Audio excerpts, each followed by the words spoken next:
Okay, bago po kayo umupo, magkakaroon po na po tayo ng konting pag-uunan sa ating mga katawan.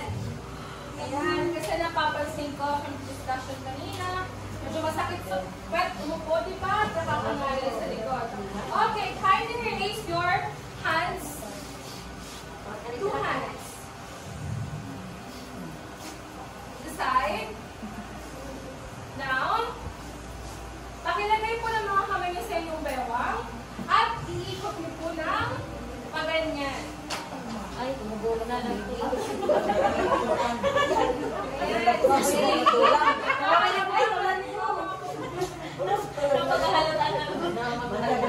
Okay na po ba sa pakilagay? Okay, maaari na po kayo.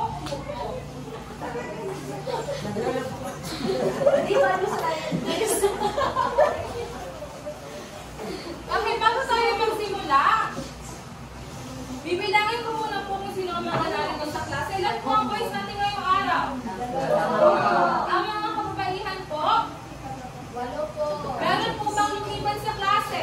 Wala po. Okay, kamusta po kayong lahat? Okay.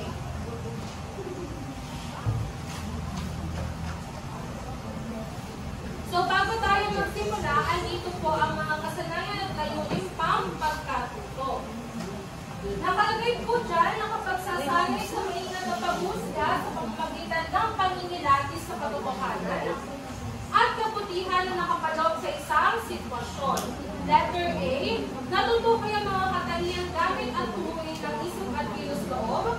Letter B, na ipaniniwanag lang gamit ng isip at kilos loob sa sariling pagpapasya at pagkilos ay nagsisiping gabay sa pagpili at pagkilos at nagsunod sa katotohanan at kabutihan. Dahil ang mga ito ay napagpapupuntangi sa kanya sa ibang nilalang at letter C, na ilalaban ang wastong gamit ng isip at kilos loob sa mga salitang pagpapasya at pagkilos at nagsunod sa katotohanan at kabutihan. Inaasahan po natin ngayong araw na sana magampanan po natin lahat ng ating layunin.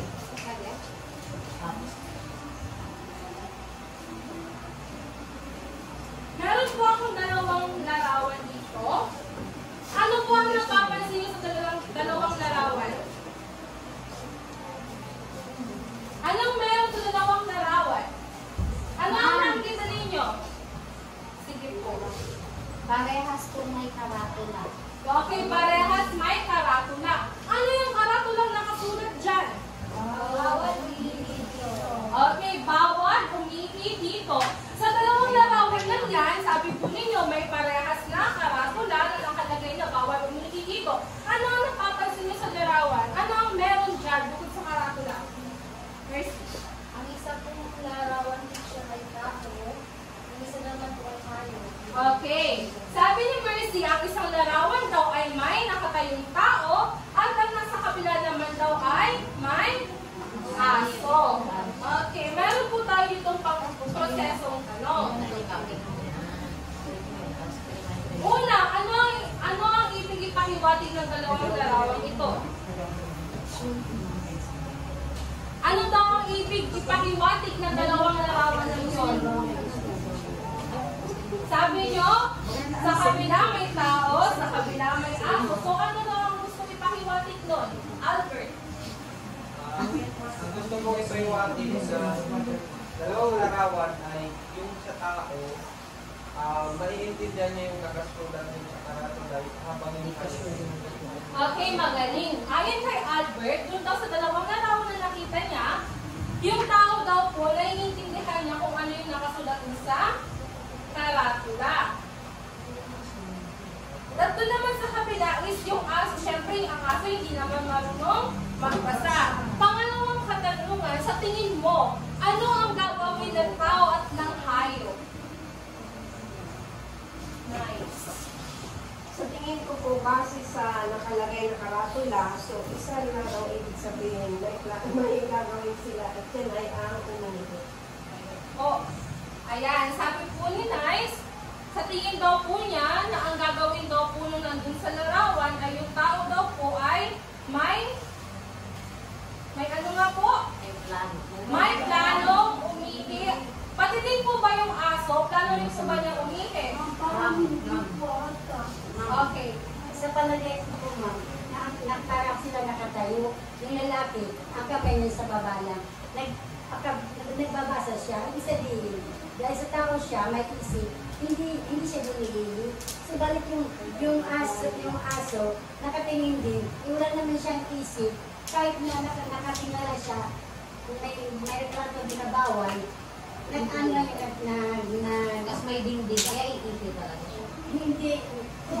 Siguro sa palagay, siguro hindi siya nag-iidon kung hindi niya ugali yung umiidon. Pero kung nasanay na siya, sa dingding na yun umiihi siya, kahit na may bawal, iihi siya. Kasi wala siya. Ayun po. Very good po. Yes po. Sa tingin ko ba, hindi na magiging yung aso kasi hindi na makakataas yung maanis. Oo, napagtul mo ko sa niya yun na hindi daw po talaga iihi yung aso kasi hindi naman daw po nakataas yung pala. So, pangatlong katanungan, ano ang kaibahan ng tao sa hayop? Mercy. Ang tao po ay may kakayahan po mag-isip, samantala pong aso po ay ang hayop po ay wala po sa Okay, very good. Sabi po ni Mercy, ang tao daw po ay may kakayahang mag-isip samantalang ang hayop daw po ay wala. Kumbaga, tayong mga tao, meron tayong kakayahang mag-isip, ang mga aso po. Naniniwala po ba kayo na pag kung ano ang nakita ng aso sa tao, gagayahin niya?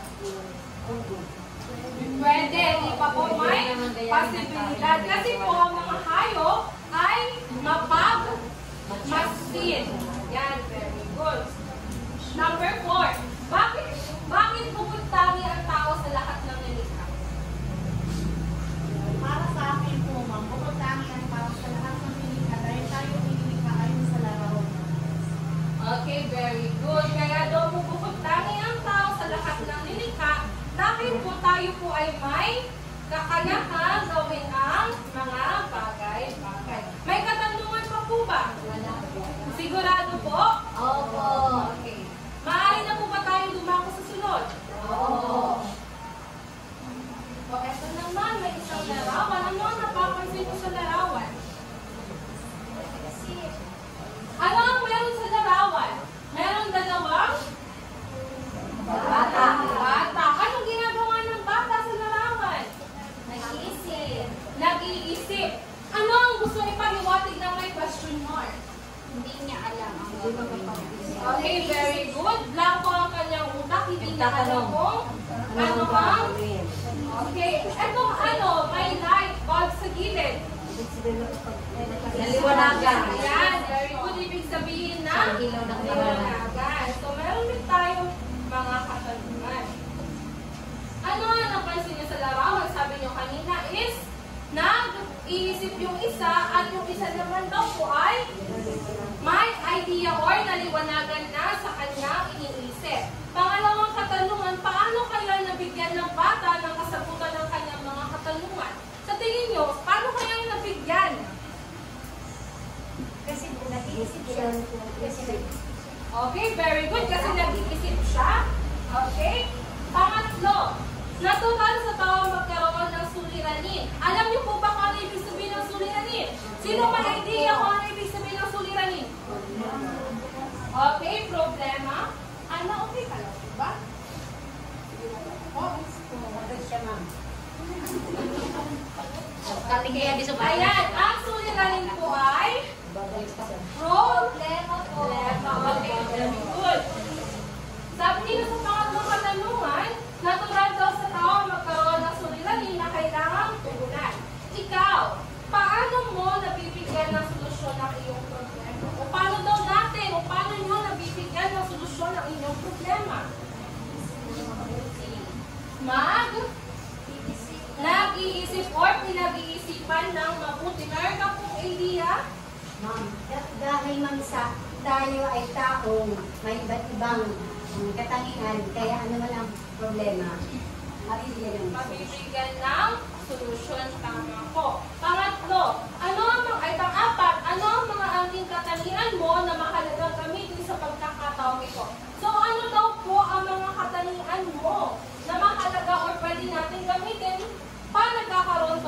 suliranin. Sino po may idea? Pwede po kayo magtaas ng inyong mga kamay kung gusto niyo po sumagot.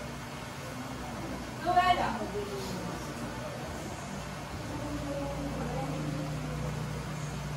Siguro po, ma'am, ating critical thinking po. Kailangan pinag-iisipan muna po natin ang mga bagay-bagay.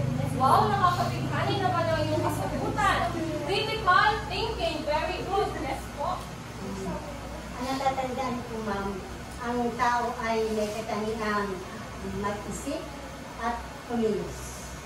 Nag-iis mo siya. Okay. Ayan, very good po. So, lahat po ng kasagutan ninyo ay tama. So, ngayon po, magkakaroon po muna kayo ng 2 minutong hamon. Hahatiin ko po kayo sa 2 grupo upang sagutan po itong mga ididikit ko sa pizarra.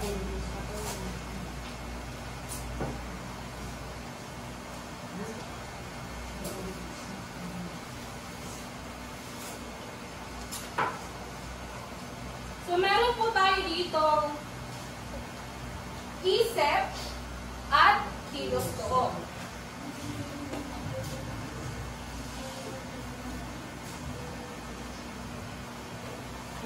So, ang gagawin niyo po ngayon ay mag-iisip po kayo kung ano po ang pwedeng ilagay po dito, kung ano po ba ang pwedeng mabuo natin na nakapaloob sa isip at kilos loob.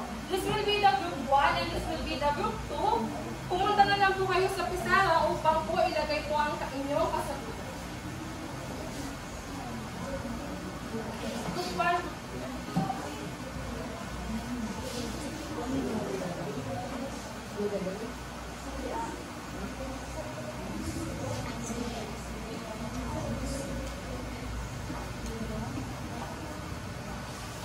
Okay, group 2, dito na po kayo sa isip. Group 1, kilos loob. Ano po ba ang pwede nating mabuo sa mga salitang to?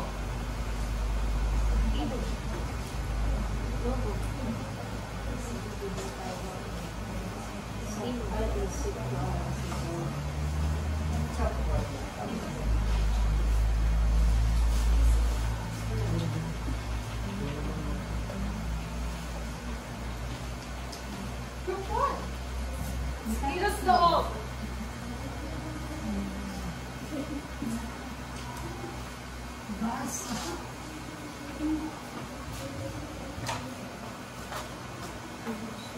Kilos loob, group 1.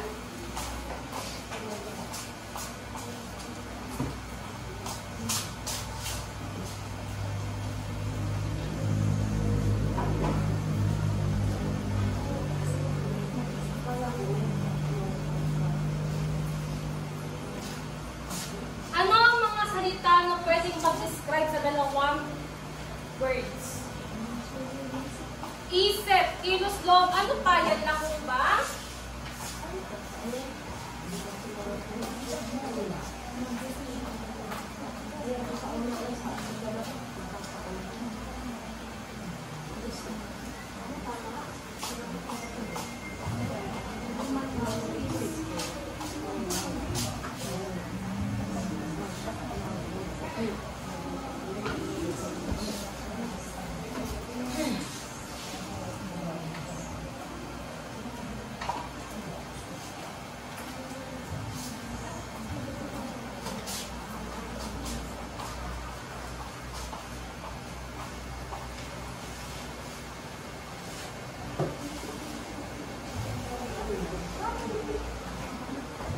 Okay na po ba?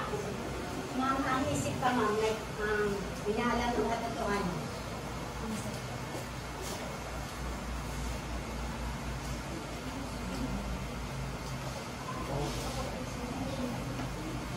Okay, tignan nga po natin ang inyong mga kasagutan. Sa isip, mayroong mga nakapaloob na nakakabasa, nakakaunawa, nakaka-memorize, pagpapasya katotohanan, mga twiran, kilos loob naman, magdesisyon at pumili. Babalikan po natin ito mamaya. Titingnan po natin kung tama po ang inyong mga nilagay na sagot. Okay, so meron tayo ditong isip at bago ako magsimula, ano ang isip? Ano ang isip? Sa tingin nyo, ano ang isip? Lahat po ba tayo may isip? Okay, ano ang English ng isip? Okay, brain. Brain or mind. So, ano daw po ang isip?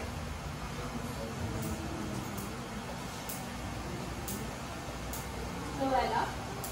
Ang isip ko ay may kakayahang magpasya at manatili. Okay, very good. Ayon po kay Luella, ang isip daw po ay may kakayahang magpasya. Tingnan nga po natin kung tama. Pakibasa nga po. Ang Kapangyarihan ng tao na makaalam at makatuwiran. Kapangyarihan husga, sumuri, mag-alala at Okay, very good. Salamat. Sabi dito, ang isip daw po ang kapangyarihan ng tao na makaalam at mga tuwiran. Kapangyarihang husga, sumuri, mag-alala at unawa ng kahulugan ng mga bagay. Lahat po ba nang nakalagay dito? Tama sa sagot nyo? Opo. Okay, very good. Mayroon tayo dito mga tuwiran. Okay. Kumbaga, ang isip ang nagdadala sa atin bilang isang tao. Siya ang okay, sa isip, dyan po nagsisimula lahat ng ating pagpaplano. Tama po ba? Pagdidesisyon. Pagsusuri ng tama at mali. Okay, very good. Ano naman yung kilos loob? Kilos loob. Sabihin niyo kaya, ano ang kilos loob?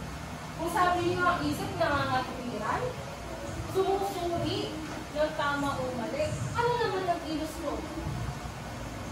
Ano man ang kanyang naisip na gusto ginagawa niya. Okay, sabi po niya, kung ano man daw po ang inyo o kanyang naisip ay gagawin po niya. Aside from that, ano pa po ang ibig sabihin ng kilos loob? Siya ang humikilos. Okay, siya ang bumikilos. Ito po ang aksyon na gagawa natin base sa kung ano yung naisip natin, nasa isip natin. Okay, very good. So, lahat po ng sagot ninyo ay tama. Ang kilos loob po, kung ano man po ang ating iniisip, kung ano man po ang ating napagplanuhan, yun po yung way na i-act po natin siya. Tingnan nga po natin kung tama. Pakibasa nga po. Ang kapangyarihan ng tao na pumili, magpasya at sa katuparan ang nakilig.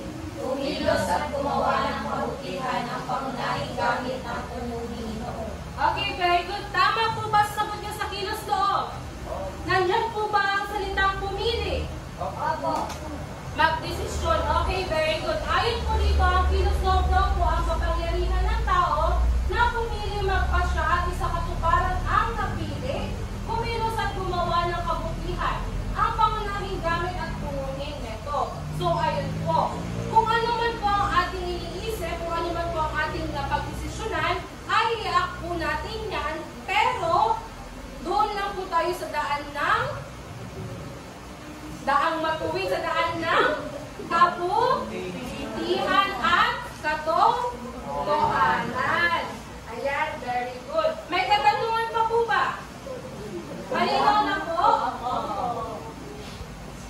Okay. Ano naman daw ang katangian at tungkulin ng isip at kilos loob?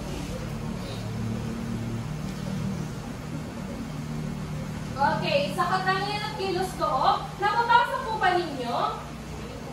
Hindi po ba masyado? Okay, pagproseso ng pag-unawa. So, ito daw po ang katangian ng isip at kilos loob. Una, ang tao ay biniyayaan ng kakayahang mag-isip at magpasya. Tama po ba? Tama. Okay, very good. Tama. Tayo po ay may angking kapangyarihan at kaalaman upang makapag-isip at makapagpili ng ating gagawin kung tama man po yan o mali. Pangalawa, pakibasa nga po ng pangalawa. Nagbibigay sa kanya ng katangian para sa ibang nilalang.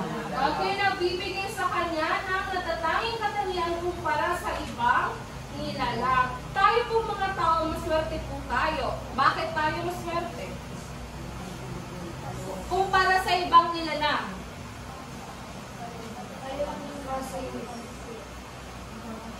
Bakit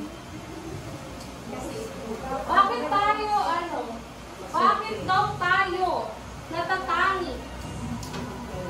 Natatangi po tayo kasi sabi nga kanina, tayo ay ginawa ng Diyos na kahawig sa kanyang image at binigyan tayo ng isip na makapag-desisyon ng tama o mali sa ating gawin kumpara